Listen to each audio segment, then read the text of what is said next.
Assalamualaikum warahmatullahi wabarakatuh. Jumpa kembali dengan Surya di channel teman-teman. Pada kesempatan ini saya akan mereview salah satu varian Mitsubishi Factor, yaitu FN61 FL Heavy Duty. Kalau kita lihat secara umum untuk eksterior cabinnya ini sama saja ya dengan varian Factor yang lain ya. Yang membedakan hanya stiker FN61L Heavy Duty ya. Untuk lain-lainnya sama, dari grill, tulisan Fuso besar juga sama dengan yang lain-lain ya, jadi tidak akan saya ulas secara lebih detail. Cuman ini sedikit akan saya refresh kembali ya. Jadi untuk bempernya menggunakan material dari plat besi ya atau kaleng, jadi sangat kokoh. Kita dengar suaranya tuh ya, kecuali untuk sudut ini menggunakan material plastik ya, karena sudut itu paling sering nyenggol ya, makanya sering diganti. Salah satu fitur unggulan dari Mitsubishi Factor adalah warning lamp ya, yaitu berfungsi untuk meningkatkan pencahayaan saat berbelok di malam hari. Ini headlampnya sama, masih sama dengan versi tahun sebelumnya ya. Ini diproduksi tahun 2021 bulan November ya, jadi belum lama. Jadi boleh dibilang mobil ini adalah mobil edisi terakhir versi Euro 2 ya, atau Euro 3.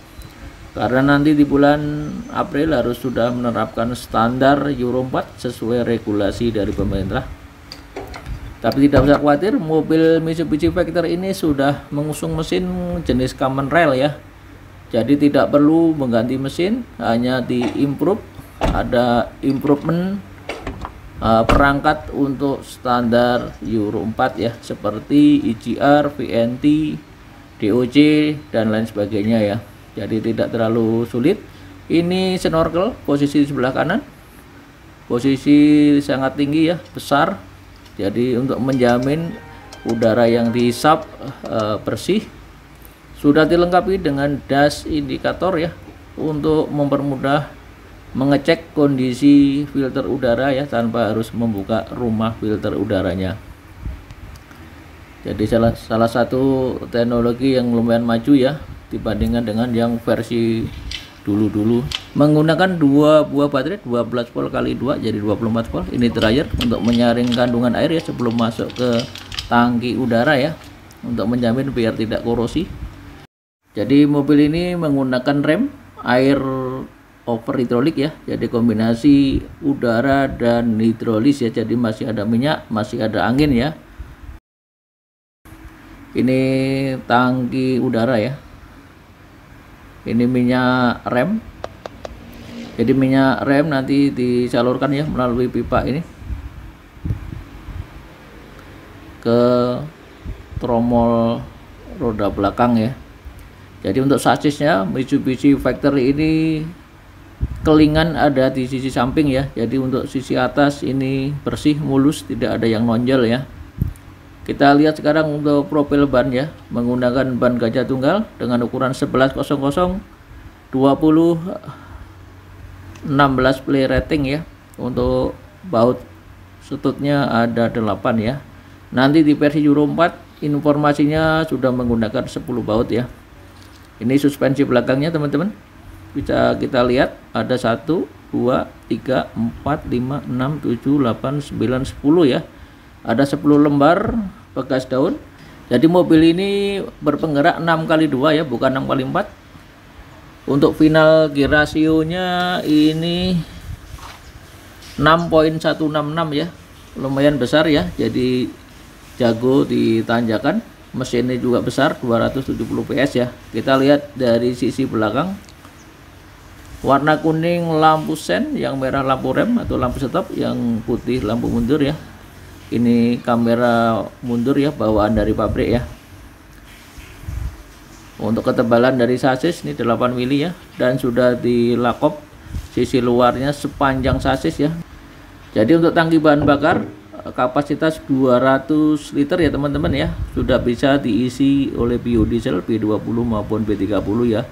Tidak usah khawatir untuk mobil Factor ini, walaupun jenis common rail tapi masih bisa diisi atau minum bahan bakar biodiesel ya, karena sudah dilengkapi dengan triple filter solar ya, dan double water separator ya. Jadi udah menjamin bahan bakar yang masuk dalam ruang mesin sudah bersih ya. Sekarang kita lihat untuk engine-nya menggunakan mesin 6M60 1AT2 ya. Common rail system 6 silinder turbocharger. Kapasitas silindernya 7545 cc ya. Diameter langkah 118 kali 115 mm ya. Jadi ini diameternya lebih besar daripada langkahnya ya.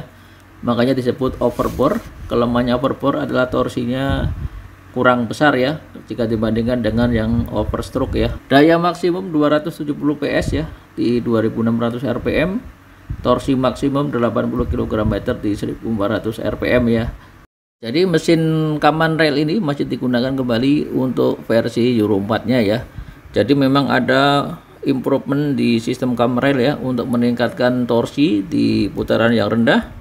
Ada lagi penambahan komponen penunjang ya untuk Euro 4 seperti VGT ya, Variable Geometry Turbocharger, EGR, Exhaust Gas Recirculation, PPC, Positive Crankcase Ventilation, DOC, Diesel Oxidation Catalyst ya.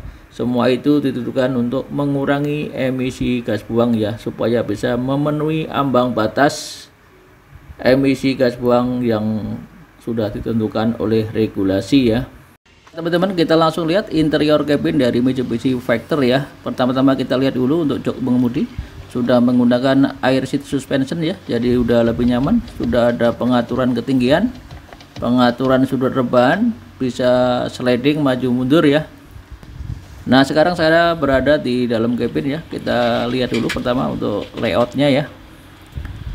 Jadi ini ada dua jok penumpang ya, di sisi tengah dan sisi kiri. Di tengah joknya bisa dilipat menjadi akomodasi ya, tempat akomodasi. Ada tempat penyimpanan, ada juga untuk naruh minuman ya. Kalau dilipat seperti ini bentuknya. Sudah dilengkapi juga dengan apar ya. Untuk dashboard sendiri ini modelnya kokpit pesawat ya, atau agak mincong untuk mempermudah driver menjangkau. Untuk transmisi ini menggunakan Eaton IS 11109 ya, 9 speed maju dan 1 mundur. Jadi ini bisa dikelompokkan, ini kalau yang tuasnya diarahkan ke bawah, ini untuk yang low ya, kalau yang ke atas yang tinggi ya. Bisa dilihat di monitor di sini ya, di panel kontrol. Untuk dimensinya, mobil ini mempunyai cabin to end 9,88 meter ya, jadi bisa digunakan untuk karoseri dengan panjang 9,7 meter tanpa melanggar odol. Untuk harganya sendiri kurang lebih hampir 1 miliar ya. Jadi itu aja teman-teman, mudah-mudahan bermanfaat. Kalau ada salah mohon maaf. Terima kasih.